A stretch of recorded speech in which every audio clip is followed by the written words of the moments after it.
तो देखिए आप लोगों ने कभी ना कभी इसका अनुभव जरूर किया होगा कि किसी भी वस्तु को यदि हम जल में या कहें तो द्रव्य में डालते हैं तो उसका जो ओरिजिनल भार होता है उसमें क्या होता है, कमी महसूस होती है। तो वो ऐसा क्यों होता है, तो आइए हम लोग आज प्रैक्टिकल के माध्यम से समझते हैं। देखिए पहली बात सीधे यूजेबल के माध्यम से समझते हैं, जो उपयोग करने वाली बात है उसमें कोई भी साइंस अभी नहीं लगाते, बाद में साइंस समझाएंगे। देखिए ये हमने पानी से भरा गिलास लिया, पानी से भरा इसलिए गिलास लिया कि सिर्फ पानी सिर्फ गिलास लेते तो बहुत थोड़ा बहुत अमाउंट बाहर आता जल का, तो समझ में नहीं आता। यहाँ से पानी से भरा गिलास है, इसका पूरा वॉल्यूम देखिए, गिलास का जो वॉल्यूम है बाकियों की भीतर का भरा हुआ है, इसका जो वॉल्यूम है ना, इस वॉल्यूम के द्वारा देखिए यहाँ पर वाटर को हटाया जाएगा। देखिए मैंने यहाँ पर क्या किया, धीरे धीरे देखिए पानी,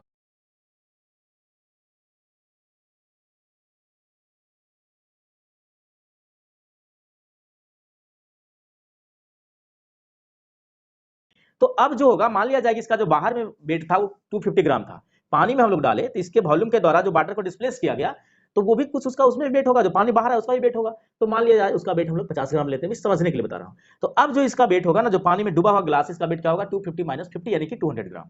तो ये जो आभास होता है, ये जो कमी होती है वो क्या होती है, इसके द्वारा किसी भी वस्तु के द्वारा जो द्रव को डिस्प्लेस किया जाता है, मतलब हटाया जाता है। ये हम इसलिए बताया कि बाहर आ गया, आप यदि आप इसे बड़ा भी कर लेते तो बाहर नहीं आता, लेकिन ह्रास उतना ही होता, कमी उतना ही होता जितना कि इसका वॉल्यूम था। उस वॉल्यूम के द्वारा जो हटाया गया द्रव था उतना ही भार में उसका क्या होता, कमी होता, यानी कि उस द्रव के भार के बराबर इसमें कमी होती। समझ में आ गया बात। इसलिए हम लोग को कोई भी वस्तु लिक्विड में यानी कि जल में बात करें, हर लिक्विड में अलग अलग होगी, ये बात समझिए, क्योंकि हर लिक्विड का डेंसिटी अलग होता है।